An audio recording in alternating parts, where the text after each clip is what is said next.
This is episode 292 of Jumblethink. T minus 10, 9, 8, 7, 6, 5, 4, 3, 2, 1.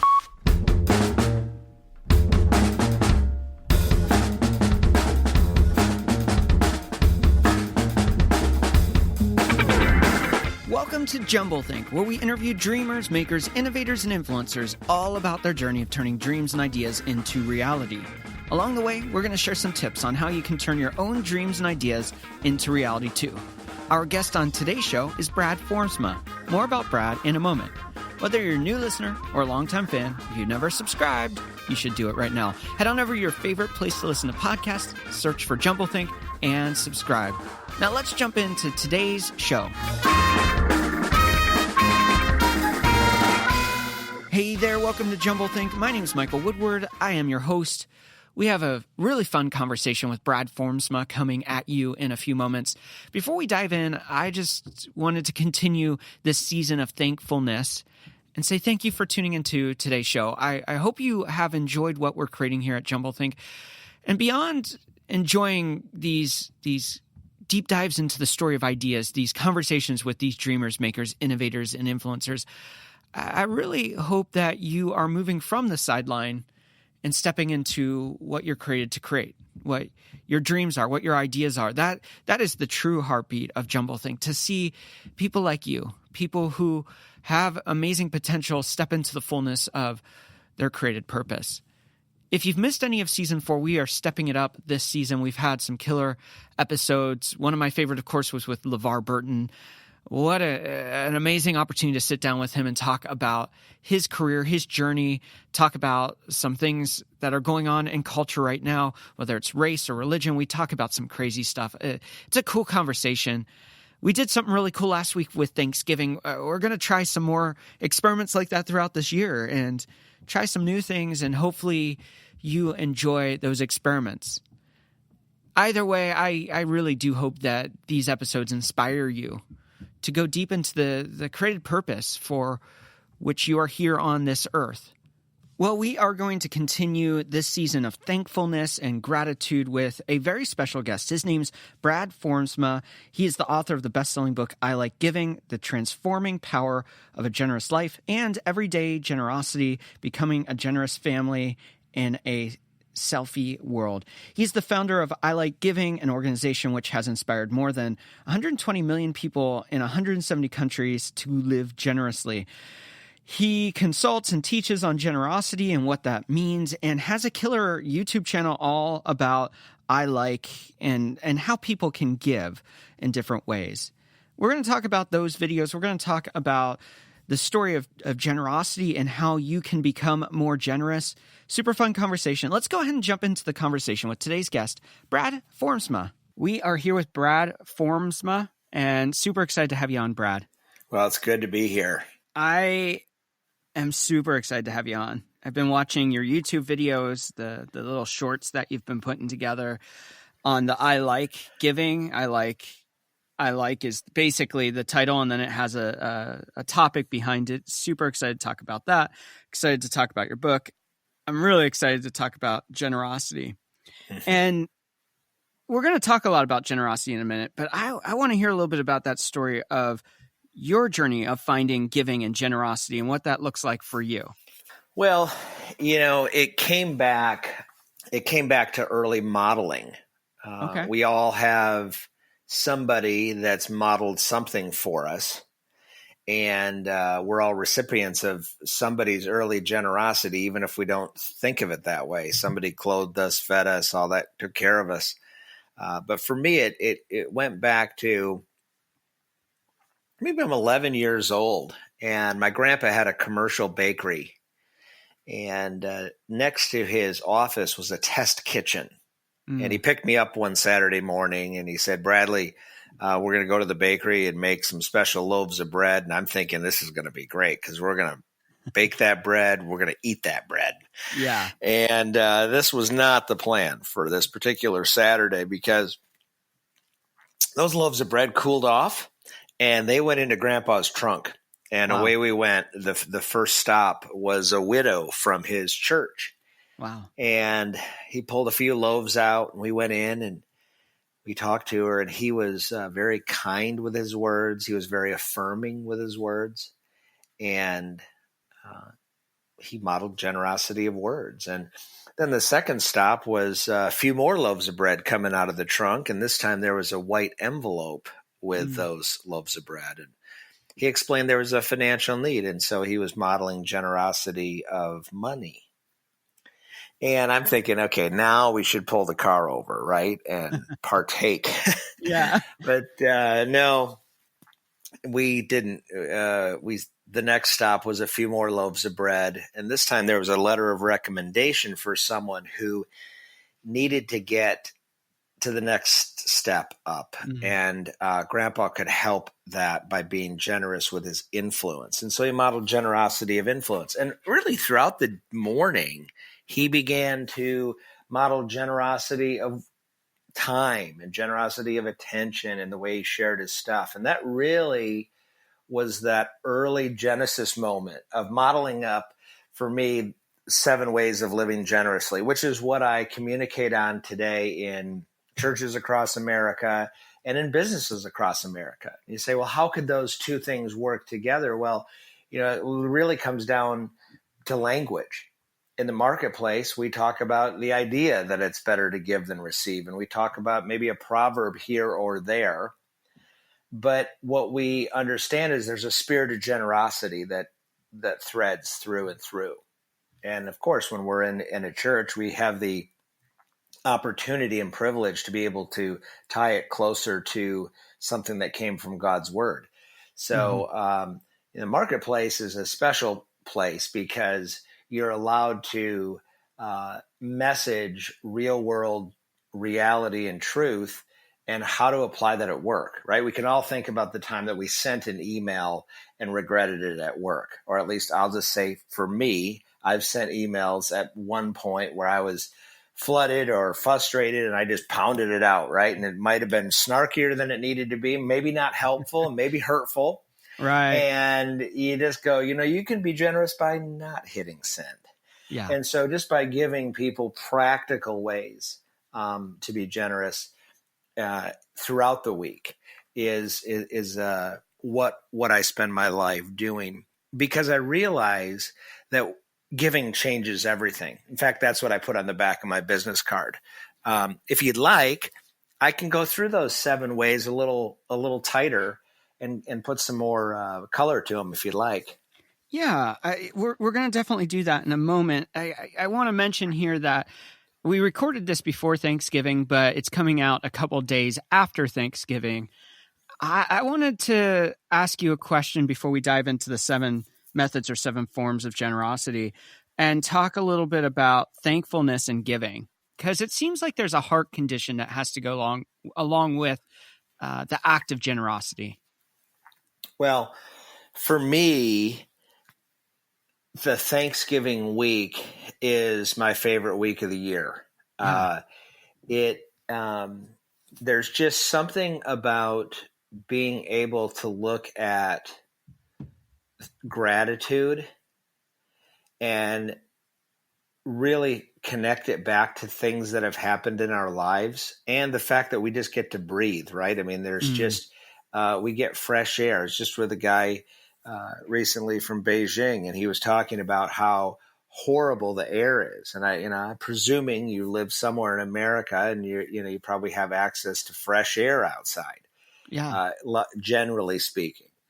And so it's as simple as that. But I also find that in the middle of that Thanksgiving word, I find it everywhere, right? There is a form of giving. Yeah. When I'm thankful and grateful, my focus on what I need to try to be happy seems to dissipate. And it positions me better to respond to opportunities to be generous, which creates joy, which lasts far longer than happiness. And it's probably got a much deeper meaning to it. I think studies have shown when you have a gratitude journal, when you get up and think about 3 things you're grateful for, when you think, what you think about in the first 5 minutes of the day sets the general trajectory for how you're going to think throughout that day. So if we think about things that are pure and right and lovely and admirable, right, there's something that happens in who we are and our outlook on the world that's much more others focused. Yeah, for sure. And I love that about Thanksgiving, because it reminds us to have that thankful expectation in our life. It's that one time of year where it's at the forefront of the conversation. And then, you're completely right. It's baked right in there, that whole giving. Well, and then Friday comes, right? the Friday after, and I think, yes, you're listening to this early December. It's not too late though to say, what if we went at this next 30 days much differently? So I like to say Thanksgiving to Christmas is a pivotal time to consider how we live, give, and spend. Yeah. And it's a huge time of year to spend. And I didn't plan on saying this, but it just feels like it's right. If you're thinking, well, I don't know where to give. It seems so hard to find, the right places to give. I would say if you come into contact with anyone who's a single parent, it's about a 99% walk-off home run giving opportunity. Yeah. You say, why? Well, in August and December are the two hardest months for a single parent because they have two large expenses outside of their normal rhythm: school supplies and clothes and Christmas. Yeah. So go crazy, be generous with them. Maybe perhaps make it anonymous. Don't make it weird.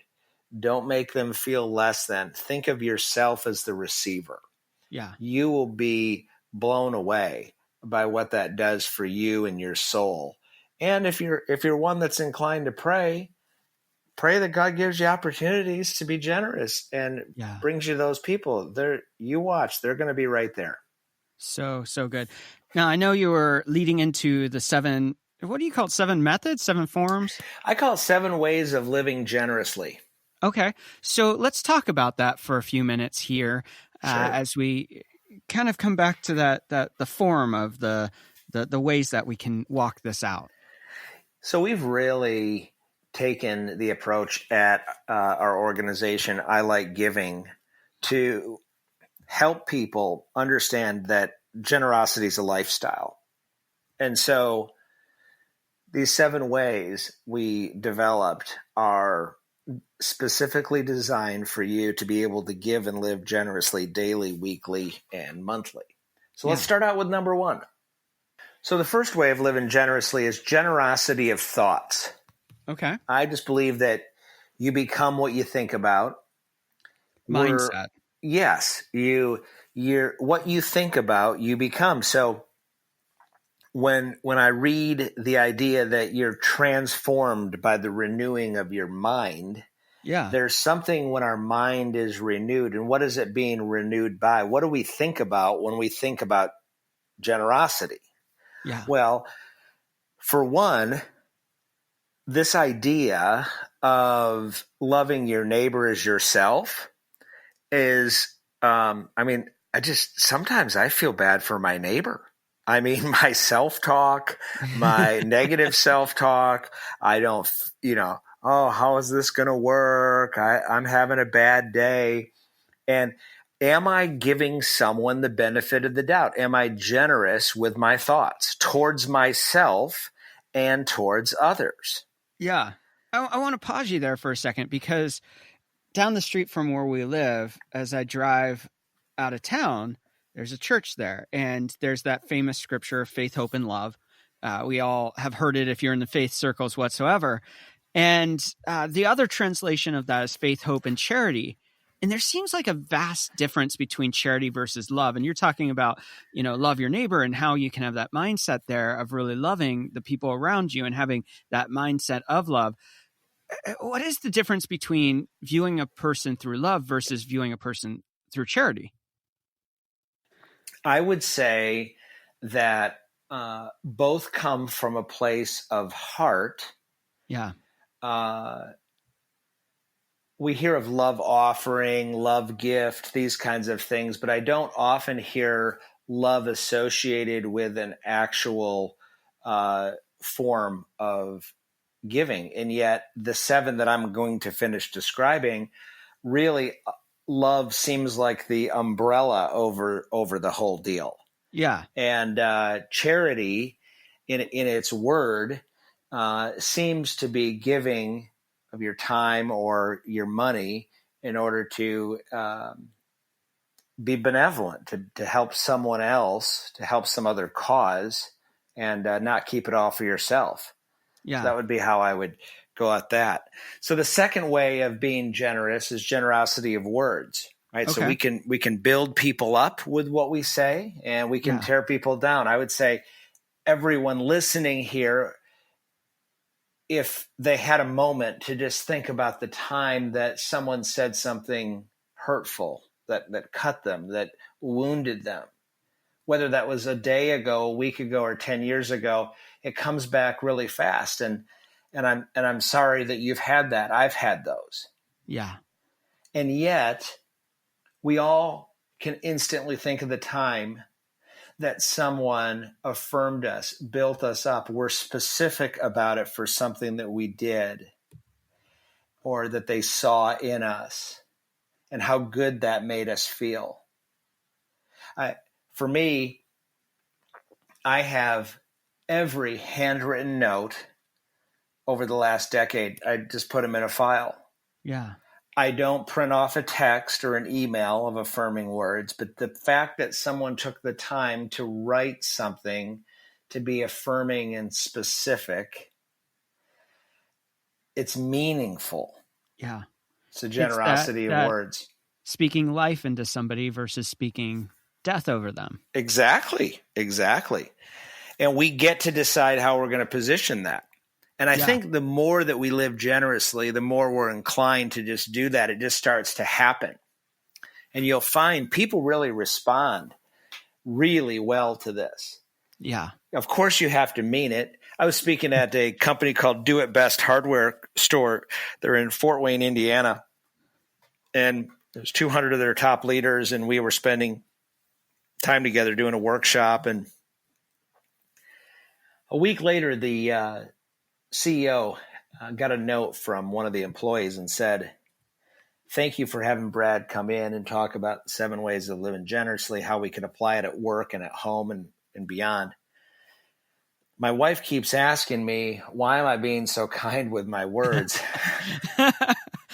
Big transformation. She's like, "What's going on at work?"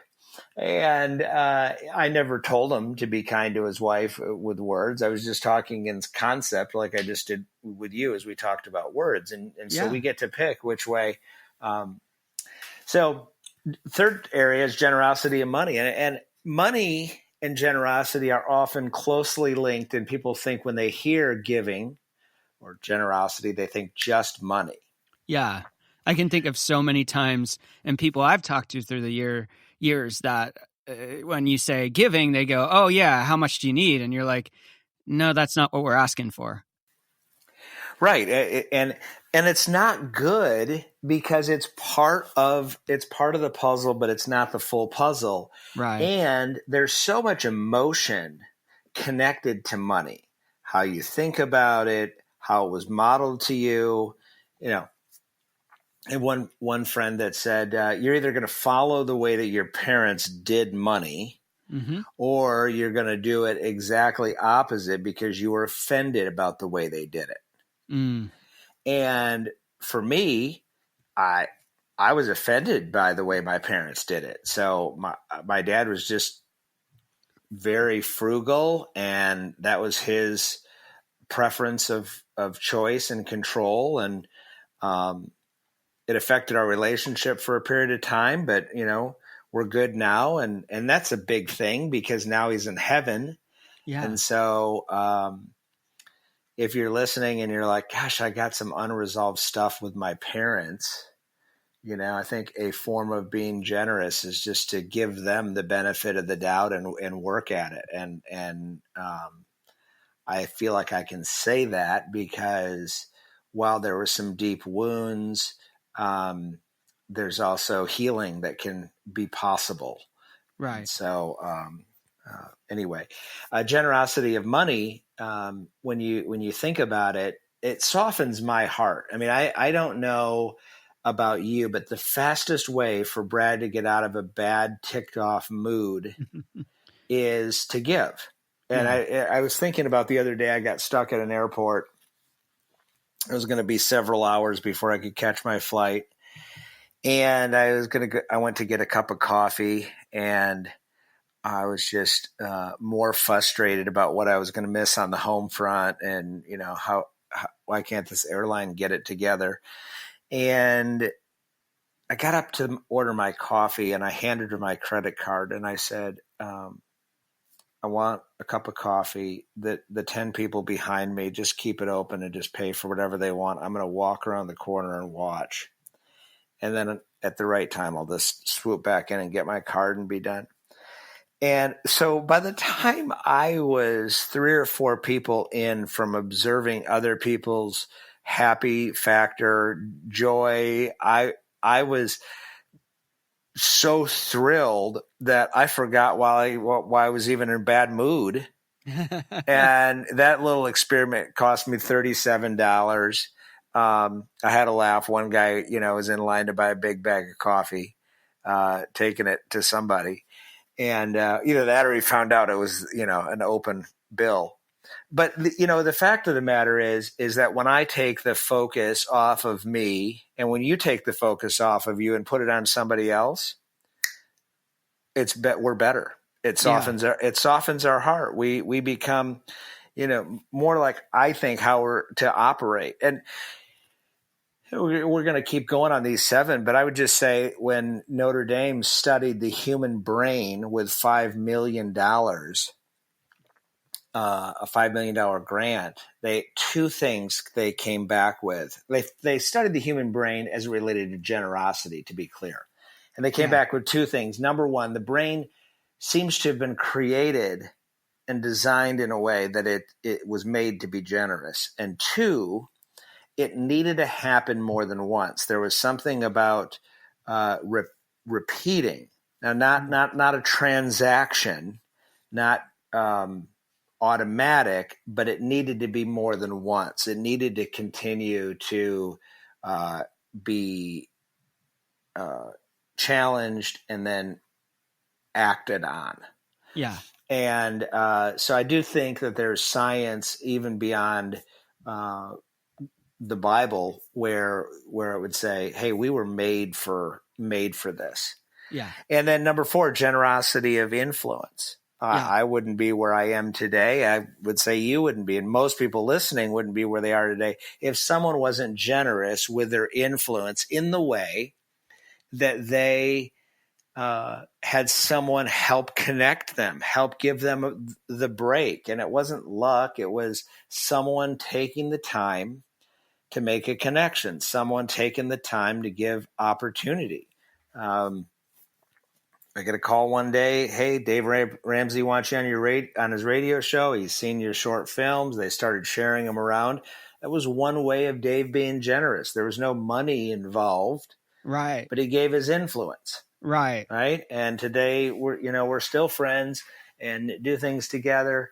And it was just one decision to be generous. And then generosity of time, right? We all have that 168 hours a week, you see. And so how are we going to use that time? And I think that's a big one because it seems like there's so many things pulling for our time and our attention in spite of the fact that we have so many great advances. Right. I was just thinking the other day about, we took a road trip for my son's 18th birthday this weekend. And so we're in the car for 4 hours and it went very fast. We had some discussion, stopped one time for some gas and a Coke, but everybody had a device.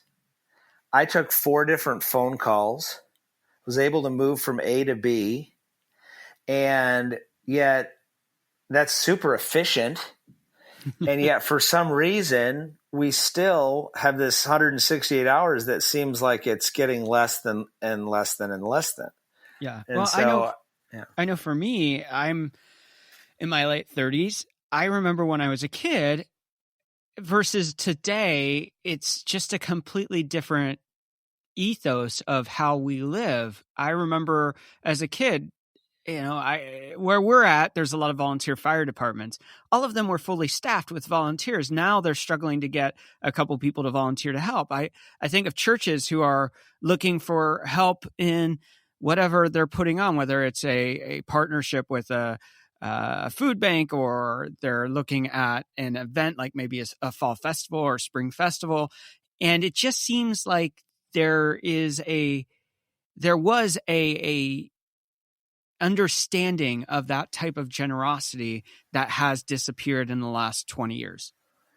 Yeah, I can't speak exactly to it other than I get it. I brought it up. It's very interesting.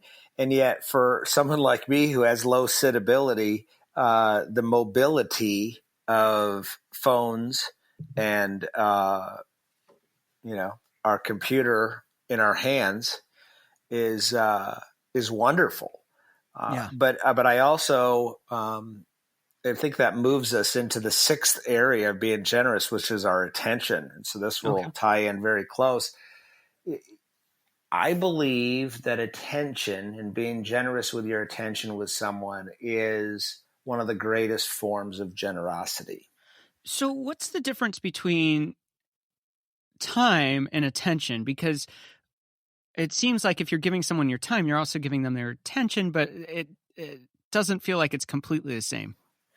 Yeah, actually, they're very different. So I can volunteer time at the fire department, and I might not be specifically giving a person my undivided attention. I'm serving a community, or I don't know. You're working in the church parking lot. You're giving your time. You're serving at Habitat for Humanity, right? So you're giving time. Attention would be a lot more like this. The other night I was out for dinner with my wife. We're having this great date night. And I looked around the room and I said, my gosh, can you believe all these people that have gone out to dinner with their phones? Right. And she said, like you?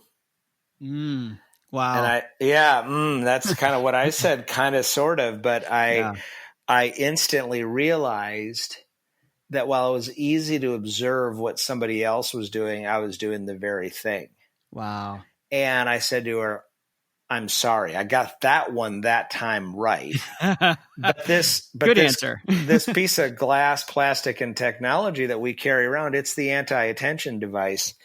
And I wish I only had one story like that, but just a couple weeks ago, driving home with my daughter from school, she's in 8th grade. She's my youngest. I had 2 boys before her. And she's in 8th grade, and she was explaining all this 8th grade girl drama, which I didn't know existed. And she's carrying on.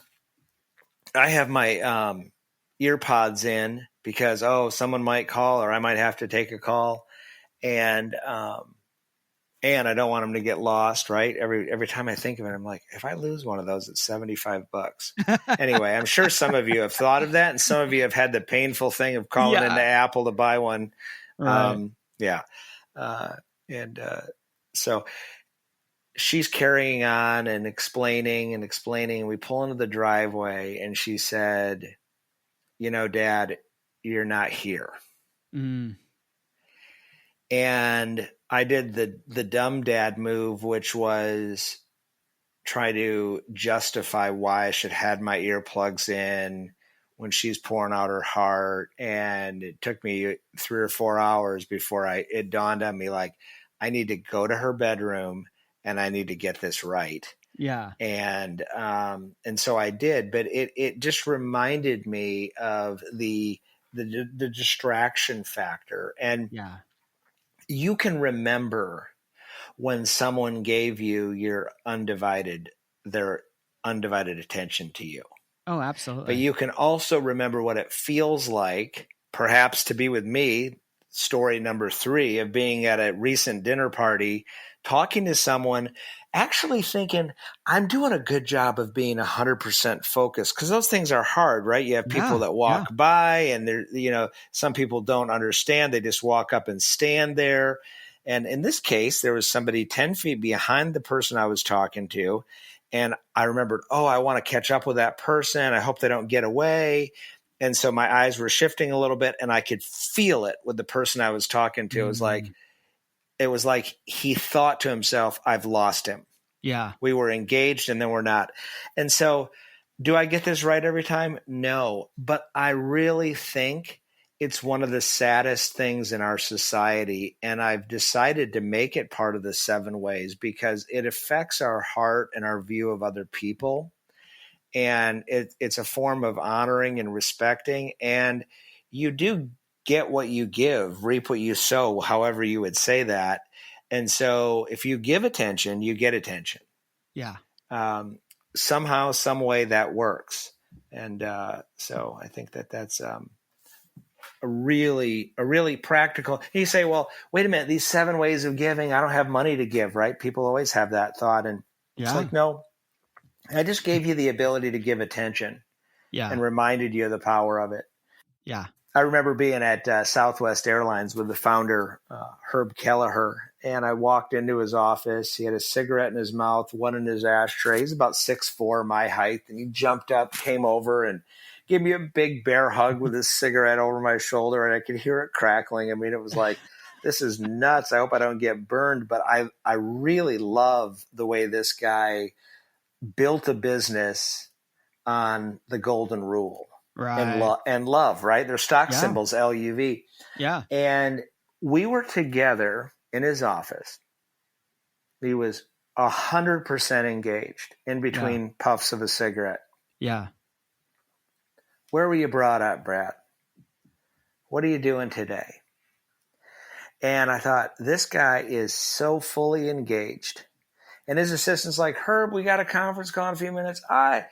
Forget that blankety blank conference call. I'm here. I'm here with Brad. Yeah. Brad, I want to get my picture with you. I came in here. They gave me a haircut this morning, but I got to comb my hair. I don't know how this looks. So he runs off, gets a brush, and comes back. How does my hair look? I won't ever forget him giving me 100% of his attention. Right. And I thought, with tens of thousands of employees, he had the ability to do it. Yeah.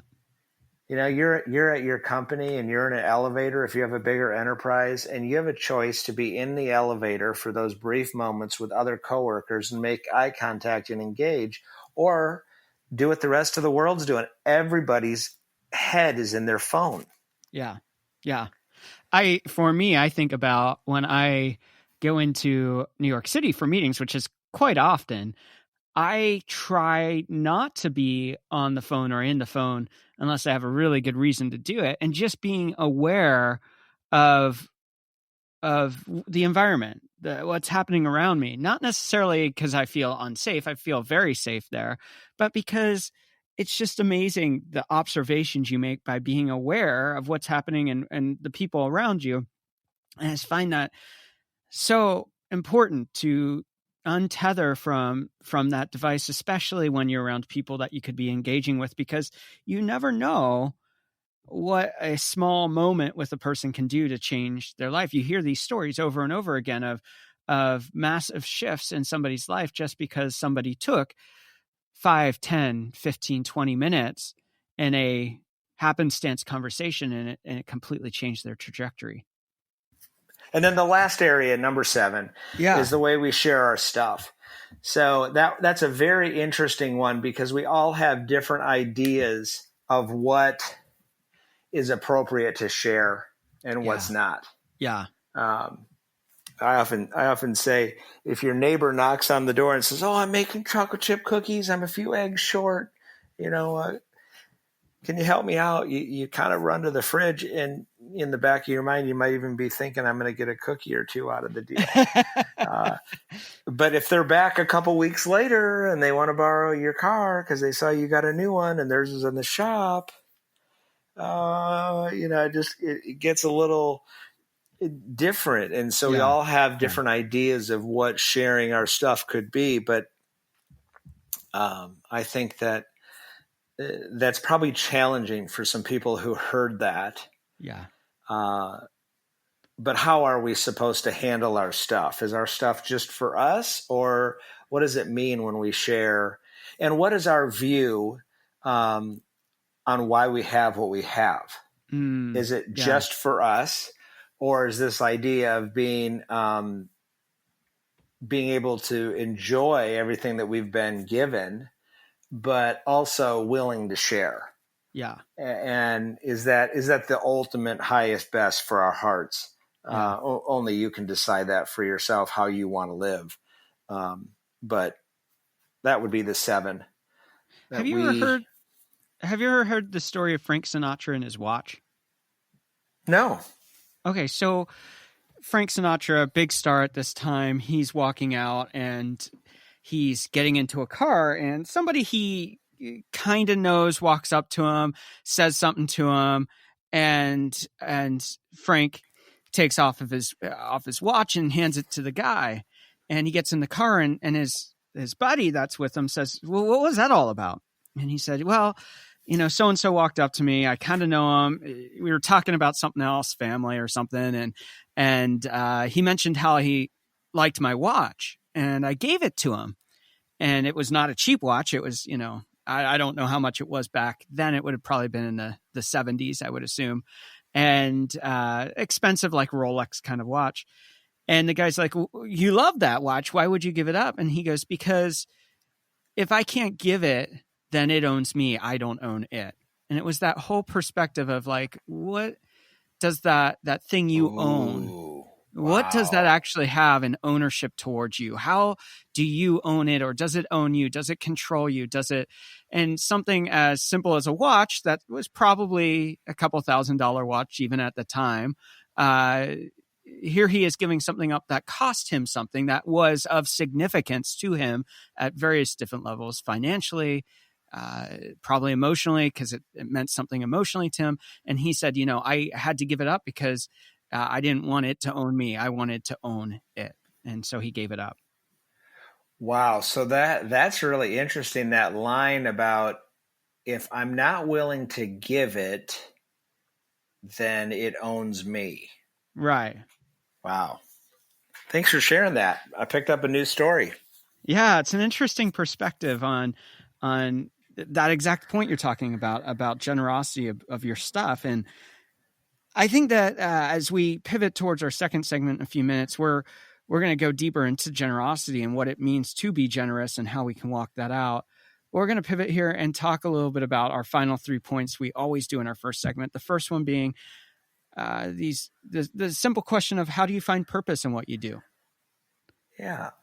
Well, I started out as a business guy following my grandpa, but not in the same business. And so I was an entrepreneur. If you were to describe my life, I had a friend one time say, what if you could narrow your life down to 6 words?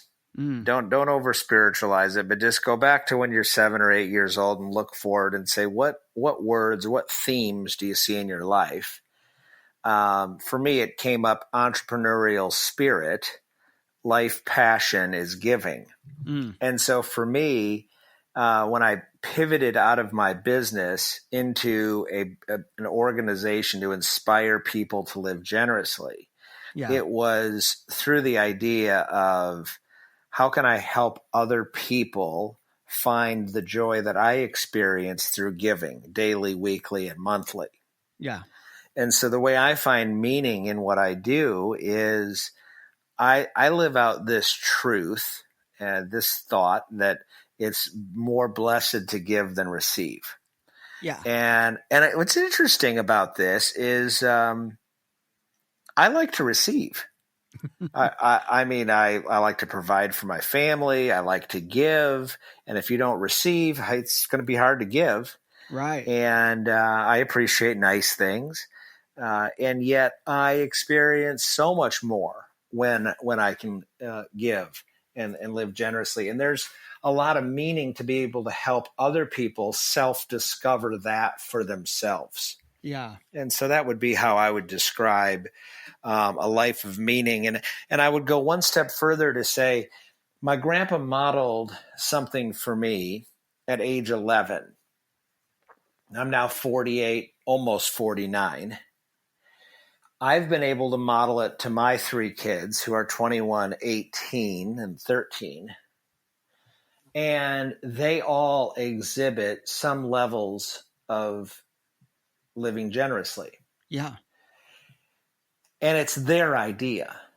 Wow. And so there's a lot of meaning to be able to help bring this message at whatever age it is to someone, and it can change your life. Yeah. Can change your life. That old proverb says, the world of the generous, it gets bigger and bigger. Yeah. And the world of the stingy gets smaller and smaller. So there's a lot of purpose and excitement to the work that we get to do, because stories move people to action to experience what I just mentioned. What is one challenge you're currently working to overcome? One of the things that we want to do as an organization is provide content for everybody across the globe to be able to see generosity in a light, including money, but far beyond it.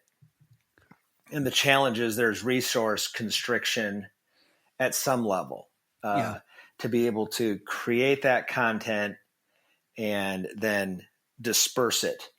But the day's coming. We have a plan.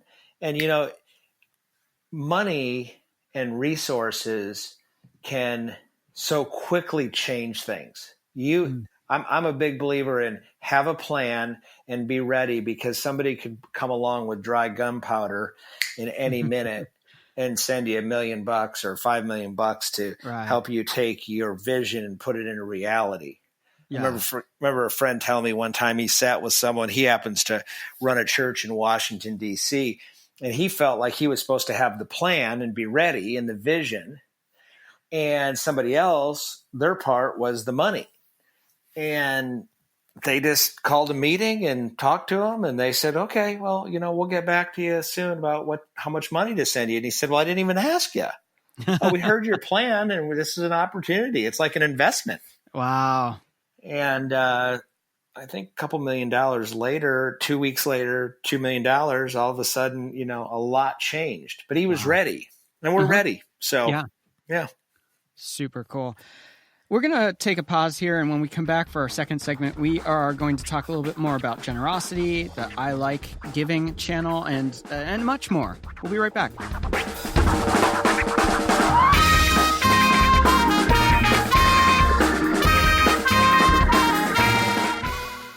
Chasing your big ideas and dreams doesn't have to be impossible. But when you do it alone, you are setting yourself up for failure. Why don't you join the Jumblethink community and get around other people just like you who have big ideas and dreams? You can share in strategies, you can discuss the obstacles you're facing, and come up with roadmaps for the success of your dreams and ideas. How can you connect? Well, one of the best ways is to simply go on over to jumblethink.com. You can sign up for the newsletter, but you can also find those links to Facebook, Instagram, LinkedIn, and Twitter. Join the conversation, dream together, and start making those dreams and ideas a reality. Now let's jump back into today's conversation with Brad Formsma.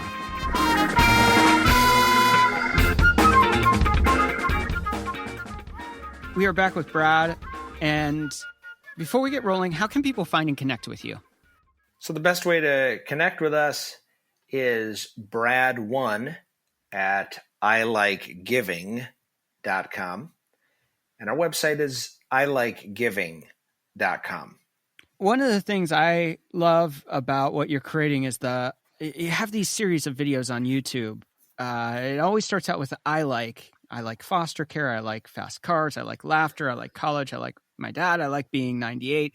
Watched a whole bunch of videos there. Really enjoyed them. Tell us a little bit about that and how that all came to be. Well, we just find that generosity takes on so many different forms. And Yeah. as we talked earlier, often it's just thought of in terms of money. So we really wanted to come up with a way that we could capture real life, real world stories in an excellent way in 3 to 6 minutes on Mm, showing different ways of being generous. Today, the 18 we have been viewed over 125 million times around the wow. globe. Wow. And they're often used in business, in church world, and with many families as well. You mentioned right there about churches and businesses. And I know for many pastors, I've been there, I've been a pastor, and we've had the conversation at the churches that I've worked at about how do you communicate giving or ask for a give. And a lot of times that comes around tithing and other areas. But a lot of times churches are just looking to get people involved and to serve and to be a part of their community and to take this very simple message of giving and put it into practice, which is not the simple part, and put it into a lifestyle that impacts the world around them. So how do you help churches in that place of navigating the complexities of being a catalyst for others to give, to be generous? Right. Well, we're in about 25 churches live where we'll speak on all the weekend services in any given year. And it really comes from pastors connecting with us either because another pastor told them they had us in and the results were great. Giving went up. It gave a fresh perspective on biblical generosity. The other thing is that oftentimes a business person or influencer is looking for a way to uniquely help their church. And so we'll have someone like that connect us to their pastor because they're in relationship as one of the bigger givers at their church. And we find that when we go to a church, people hear it differently because I'm formerly a business person, and so the filter, if you will, the church just wants my money, seems to dissipate. Yeah. And while I don't believe that in churches I go to and speak at, I don't think that those are the kind of churches. I think that's kind of a 1 out of 100 actually, but it's a lie that's pervasive. Mm. And so I've had many pastors say, one of the reasons we have you come in is because you cut at it different. People will hear it differently from you, and it's good for them to have a different perspective. So that would be how we end up at churches. And we're very easy to connect with through our website at ilikegiving.com. That's one spectrum of what you do. You also work a lot with businesses. And I know that in the last 15 years, one of the big things that we've seen is this movement towards business for good. We see it with Tom's Shoes, which did it well. And then we saw it with Skechers, who tried to copy what Tom's Shoes did, but there wasn't an authenticity there, and it didn't go so well. And there are many ways that a business could walk through a culture of generosity with their executive team, with their employees, with how they reach their customers. Talk to us a little bit about how you serve that community, those specific people with this message of generosity. Yeah, I best describe our work with companies across America as those that have in their vision and mission the idea of wanting to be others and service focused. Mm, And so we're really a reinforcer of vision. People will come in, all sorts of different consultants come in for different reasons. I would say we come in not as a consultant, but a reinforcer of what's already there.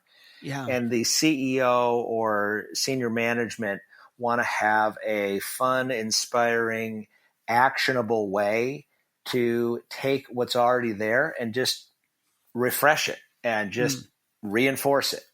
And so that takes the form of senior leader offsite meetings and conversation to workshops within a company where it's amazing within 90 to 120 minutes what can happen in the way that we do a talk and then we do an interactive time to really help teammates learn a little bit something unique about each other and find some ways to practically apply it at work. Super powerful. And then we'll do like large client appreciation kinds of things for financial service firms, and or large company-wide events. But what we realize is that when we can bring the power of story and the power of a better life, a life of meaning. I think of it that way when you're thinking about life of meaning at work. Yeah. Which a lot of people are looking for right now. They're discontent at work. They're discontent in life, and they feel like they're searching for meaning. I hear that story over and over again. So true. As I went through your website, bradformsma.com, one of the things that I saw that really stood out to me, and I think often it's easy to say, let's be more generous. It is not always easy to know how to go about doing that shift. And you talked early on about that mindset of generosity.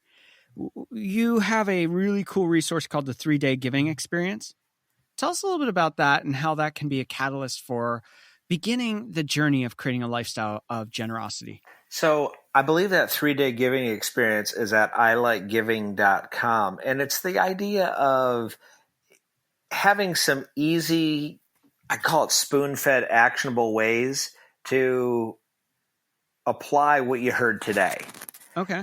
We just want to make it as easy as possible for someone to engage and have it be their idea. Okay. So it's not overly prescriptive, but it's a guide. And I think you'll find it fun and a little surprising as well. And so I'd encourage you to check that out. I haven't checked it out actually yet, and I'm super excited. I'm planning on the first 3 days of Thanksgiving week to actually do it to prepare me for going into Thanksgiving and also beginning that Christmas season that you were talking about. You go from Thanksgiving to the biggest shopping day of the year, supposedly, and how it goes from thankfulness and giving and remembering what matters to spending a lot of money and running over people as you try to grab the last whatever. I want to ask you a few rapid fire questions as we move towards the end of today's show. Sure. The first one is, as a child, what did you want to be when you grew up? I think I wanted to be a firefighter. That's pretty cool. What is one tip you give someone with a big idea or dream and they don't know where to start? I have a theory that you have to start.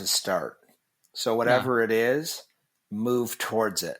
Start asking questions. Start reading. Start listening. Love that. What is one change you'd like to see in the world? I'd like to see a generous world, because a generous world is a better world for all of us. What do you want your legacy to be? That I followed an assignment to help people help people. Where do you find inspiration? I find inspiration through the Bible. Okay. I love it. That's a great inspiration for me too. I brings so much life. What is one book you think every dreamer should read and why?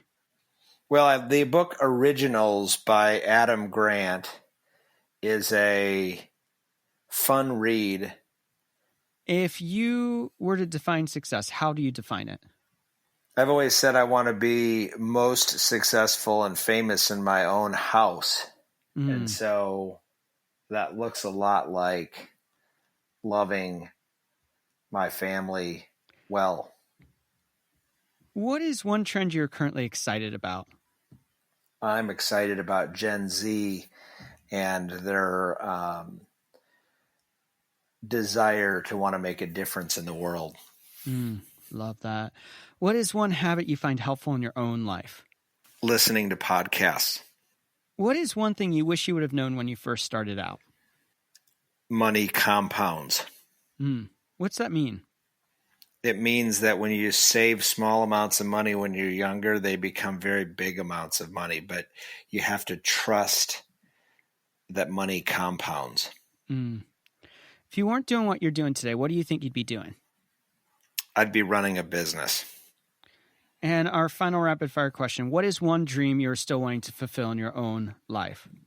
We dream at building a sustaining revenue model that allows us to inspire more global generosity. As we wrap up today's show, we always like to have our guests give us a final thought. So what's your final thought for all of us listening today? It's been said that we make a living by what we earn, but we make a life by what we give.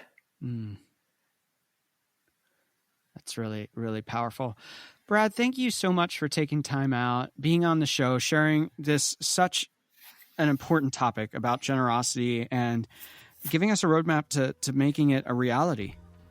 Well, you're welcome. It was an honor to be with you. Once again, we want to thank Brad Formsma for being on the show today. You can check out what they're doing and learn more about what they're doing by heading on over to ilikegiving.com.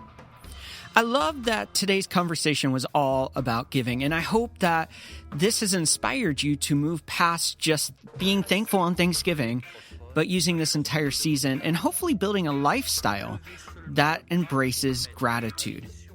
Being thankful for what we do is a powerful perspective to live from. It really sets us up for a mindset of success. By being thankful, by being grateful, it helps us in so many ways. Well, my challenge for you today is to think about gratitude, to be thankful, and to start building this habit. Do something today to take a bad situation and make it great by changing that perspective from one of disappointment, of fear, of frustration, or even anger, and turning it into a perspective of gratitude. On our show later this week, our guest is Sean Bowles. Sean is an incredible guy who speaks around the world about the world of the prophetic. It's a fascinating conversation, so you're going to want to make sure to join the conversation this Thursday. I also want to take a moment and share my thankfulness about you. I am thankful that you would take time out to join this episode, to listen to Jumble Think. It means the world to me that you would take that time and listen. I know your time's valuable, and you have thousands, if not hundreds of thousands of choices on what shows you can listen to. So thank you for tuning into today's show. I hope it's challenged you. I hope it's made you think about how you think differently. I hope that it's challenged you to maybe rethink how you view the world, to move to a place of gratitude. I believe you were created for something awesome, that your dreams and ideas matter. And I am thankful that we live in a place where we can chase those dreams and ideas. But it takes action. It takes movement, forward movement. So if you haven't taken a step so far, I encourage you today, think about the dreams and ideas you have, and then think about the next step you could take. Whether it's a small step, a big step, or even just asking for some help. Take a step and move those dreams and ideas forward.